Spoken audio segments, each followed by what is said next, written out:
Hello student, welcome to my YouTube channel chemistry mines. I am J K Shivhari. आज मैं आपको लेकर के आया हूँ विन्यास व्यक्त करने की विधियाँ। तो विन्यास व्यक्त करने की मुख्य जो दो विधियाँ हैं, एक है आपका सापेक्ष रिलेटिव कॉन्फ़िगरेशन मेथड यानी कि सापेक्ष विन्यास, और दूसरा है आपका निरपेक्ष विन्यास निरपेक्ष मेथड यानी कि एब्सोल्यूट। ये दो मेथड हैं। तो इस वीडियो में मैं आपको केवल सापेक्ष विन्यास बताता हूँ।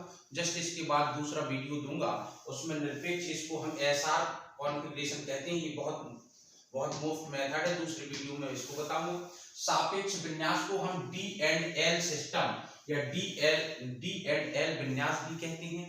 इस विन्यास को दर्शाने के लिए हम इसका जो आधार मॉलिक्यूल्स होता है उसको ग्लिसरैल्डिहाइड मानते हैं।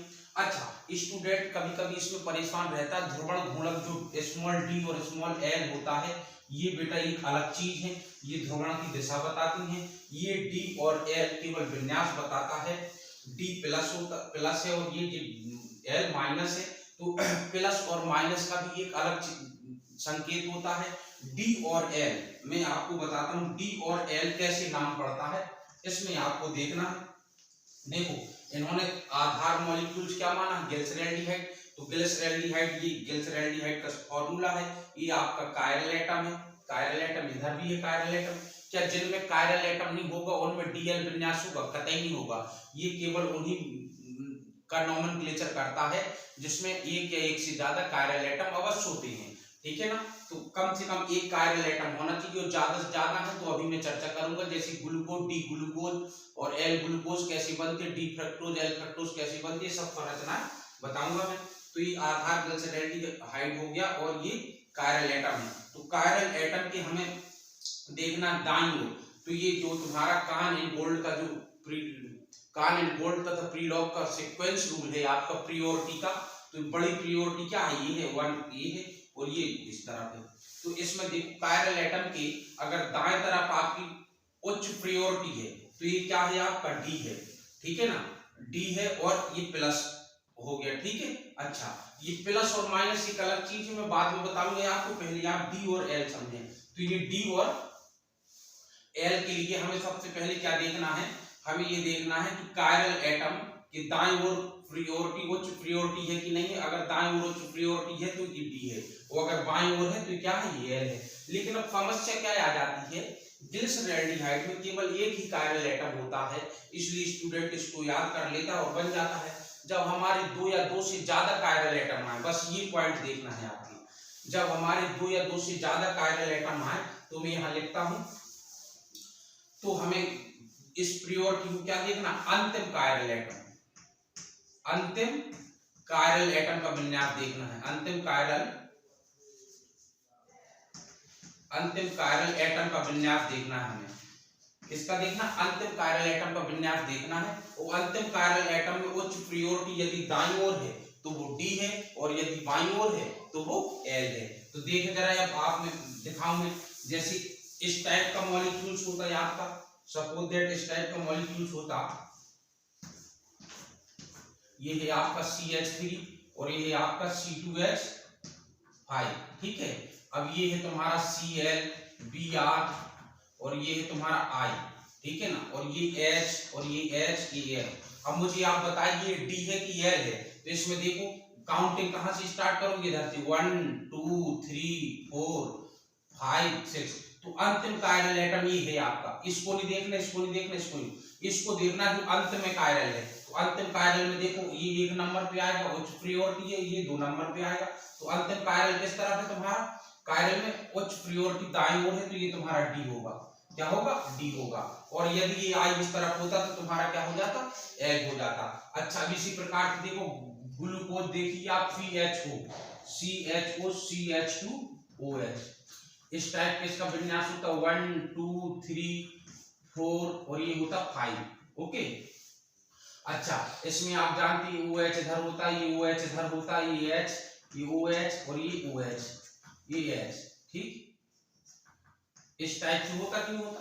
ठीक है। अच्छा, अब ये D है कि L है? स्टूडेंट अब देखो इधर देखो जरा, OH इधर है, लेकिन अगर इस विन्यास को देखो तो इस तरह है।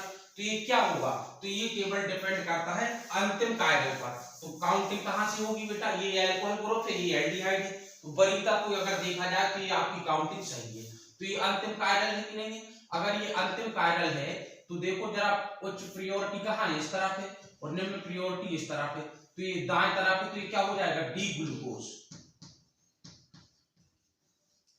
D glucose. समझ आया। अच्छा, अगर यही सूत्र तुम्हारा ऐसा होता CHO CH2OH 1 2 3 4 5 और ये रहा तुम्हारा 6। ओके। अच्छा, तो अब देखो ये काउंटिंग यदि सही है, सबसे पहले काउंटिंग जरूर देख लेना, काउंटिंग यदि सही है तो अब देखें जरा, अगर ये OH ग्रुप इधर आ जाएगा, ये OH ग्रुप इधर आ जाएगा तो ये क्या बन जाएगा, L ग्लूकोज, L ग्लूकोज।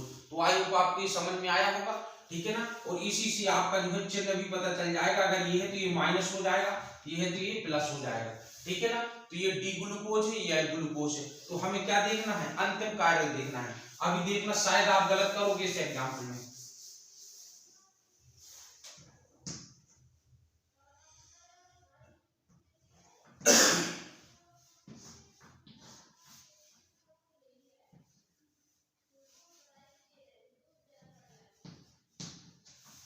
अगर इस टाइप के कंपाउंड हो हमारा तो फिर ये डी होगा कि एल होगा, लो ऐसा कर देंगे, ये CH3 कर दिया, तो ये हमने कर दिया इधर CH2OH ऐसा कर दिया।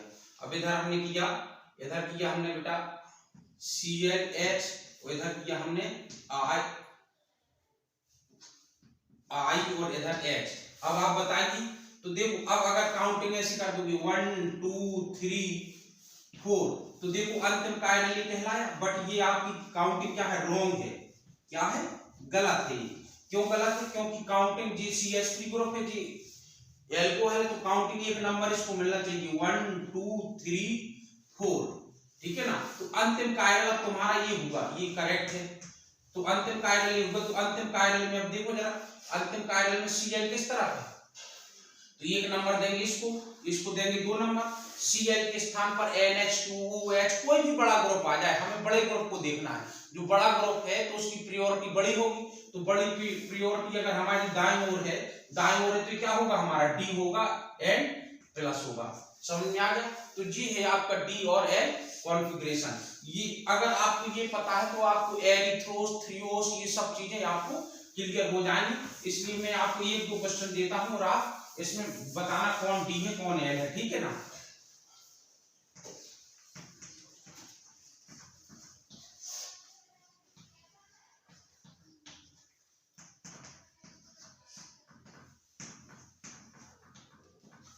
ये है हमारा,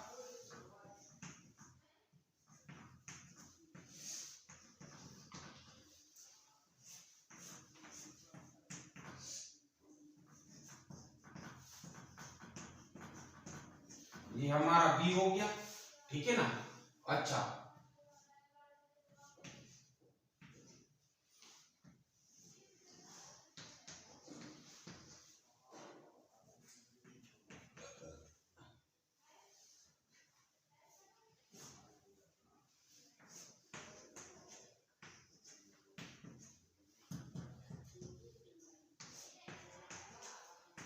जी हमारा सी हो गया, ठीक है ना। जी हमारा क्या हो गया, सी हो गया। अच्छा, अब ये भी सी में तुम्हें पहचान करके बताना है कौन डी है कौन एल है। इसके बाद यही आपका डीएल सिस्टम है, डीएल नोमेनक्लेचर है, इसी को आपको कहते हैं रिलेटिव कॉन्फ़िगरेशन, सापेक्ष विन्यास विधि। ये 11 के साथ साथ आपका बीएससी में भी सदैव आता है क्वेश्चन इसका। इसके बाद में लेकर के आऊंगा एब्सोल्यूट कॉन्फ़िगरेशन, एसआर कॉन्फ़िगरेशन, ये बहुत मोस्ट है। एसआर कौन एस विन्यास विधि है, कौन आर विन्यास विधि है। इसके जस्ट बाद में नेक्स्ट वीडियो आपको दूंगा, तब तक आप इसको पढ़ें, लाइक करें, शेयर करें और कमेंट्स करना ना भूलें। थैंक यू, धन्यवाद।